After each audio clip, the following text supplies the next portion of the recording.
Halloween. Got my Halloween shirt on right now. Jump into some stuff really quick that I think is interesting. Poll numbers. And polls are very interesting. Are they the end all to be all? I do not believe they are. I think we both know that poll numbers have let America down on more than a few occasions. But let's just take a look at some of these. Because Trump, it's always about the economy, right? That's what he said. It's about the economy, stupid. It's about the economy, stupid. Well, right now, Trump is in a position, especially with the middle class, the largest voting bloc in America, that he's not been in. So August this year, he was minus 6 points. September, minus 11. Currently, minus 13. It's a huge turnaround.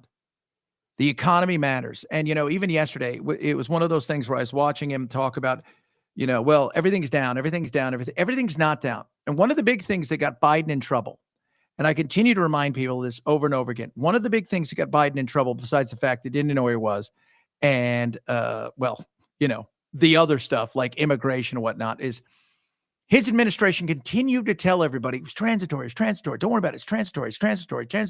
Everything's great. It's never been better. It's awesome. They discounted people's reality. And you can't do that. When you're upper middle class and you live in a different world, you're wealthy, you live in a different world, spending a couple bucks here extra, a couple bucks there extra. Yeah, it sucks, but you don't notice it, and it's not going to stop your spending habits. When you're living on the edge and you're living paycheck to paycheck, even though you're not, quote unquote, in the poverty level, let me tell you something. When you tell people those things, you discount their feelings, they get pissed. And that's why these numbers are not great. In fact, in his first term, when he left, he was sitting actually pretty positive when it came to the economy. Currently, he's at a point now that he's never been at. He's never been in the 30s, and he is. And this is a real thing. As we head into the election next year, I will tell you this. You can fix what's going on in Israel. You can get everything to come to a halt when it comes to Russia, and Ukraine. But if the economy is shit, the midterms are going to be shit. It's that simple. It is absolutely 100% that simple. So the focus needs to be on the economy. And I know tariffs are playing an issue, and the economy has been in a situation where, and I don't know what inflation's really at. Are there some things that are in and around 2 or 3%? Yeah, probably. Are there a lot of things closer to probably 5 to 10%? I think if you ask the average person, yeah. I mean, gas is down. That's great, but it was up last month. People are starting to feel the effects of the tariffs. Hopefully on Thursday, he and Xi could work something out. But at this moment in time, man, it is about the economy. Because when you, as I always say this on my show, when you go to bed at night, it is not about, you're thinking about, I got to pay those bills tomorrow. I got to get to this thing. I got this big thing due, man. We got some stuff here. You're how do I rob Peter to pay Paul? How do I, what if Peter or Paul got no money, right? Like, Mary's out of money. We're going over to Puff the Magic Dragon now. I mean, out of money as well. Where are we going? That's what people are thinking about. They're thinking about the economy. They're thinking about paying their bills. They're thinking about those things first and foremost. The economy is that is the ultimate win in politics. If you win the economy, you win everything. You do. And I always go back to, there are a lot of like sports analogies. There's a lot of teams out there. The locker room sucks. The vibe is bad, but on the field, they win. And you know what you don't hear about? The locker room being shit. People fighting and arguing. When things go sideways, it gets out and the wheels come off the bus. The economy is the utmost important thing that Trump needs to focus on. And I think there's plenty of time to get it back. But this fourth quarter here, this going into Christmas time, is going to be an issue that must be focused upon.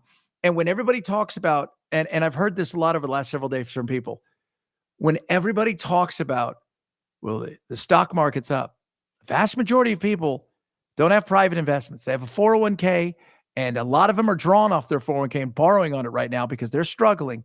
This is a situation where you telling them the economy is doing great because the market is up. The market is only up because of AI. That's it. If you took AI away, the market would be down. And AI is amazing and incredible. That being said, it's also really overvalued at this point, according to me and just about everybody else. Is there a pop coming? I don't know if there's a pop coming, but would I be surprised? No, I wouldn't.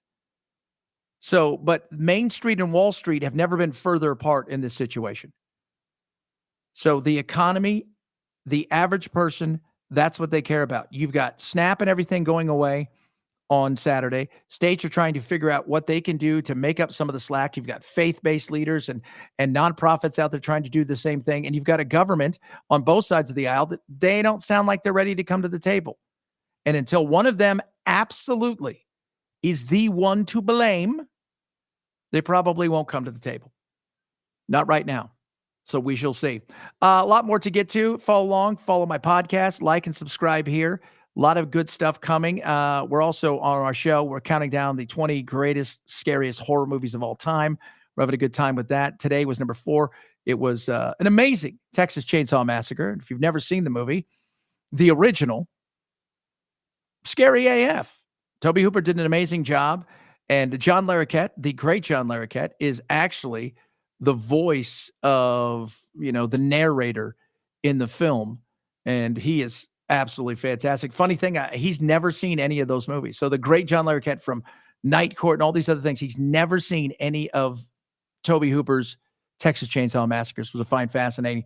We got a lot of other stuff, and we'll get to some stuff tonight. Just want to jump on here and talk about that. You guys have a blessed rest of your day. Follow along, like and subscribe here. Share with your friends. Grab the podcast, and